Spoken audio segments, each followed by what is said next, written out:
मैंने आपको बताया ना कि जो पेरेंट्स की ऑब्जर्वेशन वो बड़ा मैटर करेगी।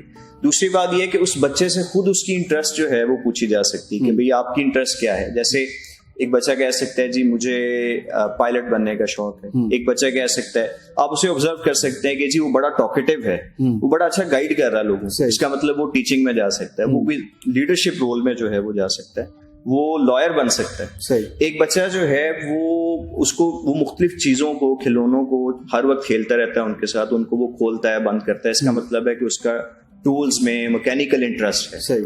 वो इंजीनियरिंग साइड पे जो है वो जा सकता है। एक बच्चा जो है वो लोगों के साथ घुल मिल के रहता है हर वक्त, तो इसका मतलब है कि वो किसी बिजनेस में, ऑर्गेनाइजेशन के सेटअप में जो है, टीम वर्क में वो अच्छा प्ले कर सकता है। तो एक तो ऑब्जर्वेशन है।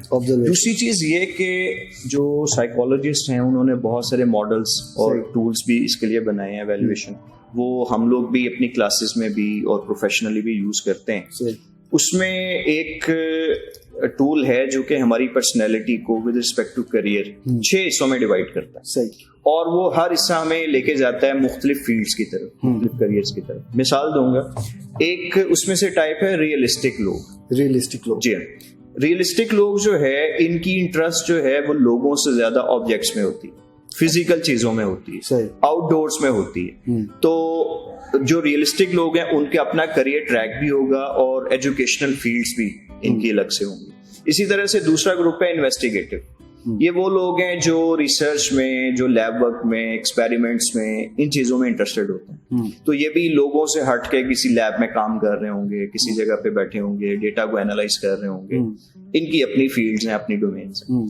तीसरा जो ग्रुप है वो आर्टिस्टिक लोगों का, यानी ये वो लोग हैं जो ह्यूमैनिटीज में, लिटरेचर में, लैंग्वेजेस में, राइटिंग में, इन चीजों में इन्वॉल्व होंगे, जर्नलिज्म में इन्वॉल्व होंगे, ये लिबरल आर्ट्स में, परफॉर्मिंग आर्ट्स में इन्वॉल्व होंगे। इनको क्रिएटिविटी जो है वो पसंद होगी, तो इनके शोबे भी अकॉर्डिंगली बनेंगे। फिर चौथा जो ग्रुप है वो सोशल साइंटिस्ट का आता है, यानी ये वो लोग हैं जो लोगों के साथ काम करना पसंद करते हैं और लोगों को ये गाइड करेंगे, उनकी काउंसलिंग करेंगे। तो हमारे जो साइकोलॉजिस्ट हैं, सोशियोलॉजिस्ट हैं, हमारे जो टीचर्स हैं, हमारे जो रिलीजियस वर्कर्स हैं, उन सबका ताल्लुक, हमारे जो ट्रेनर्स हैं उनका ताल्लुक इसी ग्रुप के साथ होता है। पांचवा जो ग्रुप है वो एंटरप्राइजिंग वो लोग होते हैं जिनको लीडरशिप का रोल बड़ा पसंद होता है। ये लोग आपको बिजनेस में नजर आएंगे, ये लॉ में नजर आएंगे, ये आपको मैनेजमेंट में नजर आएंगे, ये मार्केटिंग में नजर आएंगे। ये वो लोग हैं जो एक्सट्रोवर्ट होंगे, थोड़ा डोमिनेटिंग पर्सनैलिटी रखेंगे और बड़े ऑप्टिमिस्टिक आपको नजर आएंगे, अपॉर्चुनिटीज को देखते हैं। अच्छा, फिर जो छठा ग्रुप है वो कन्वेंशनल लोगों का।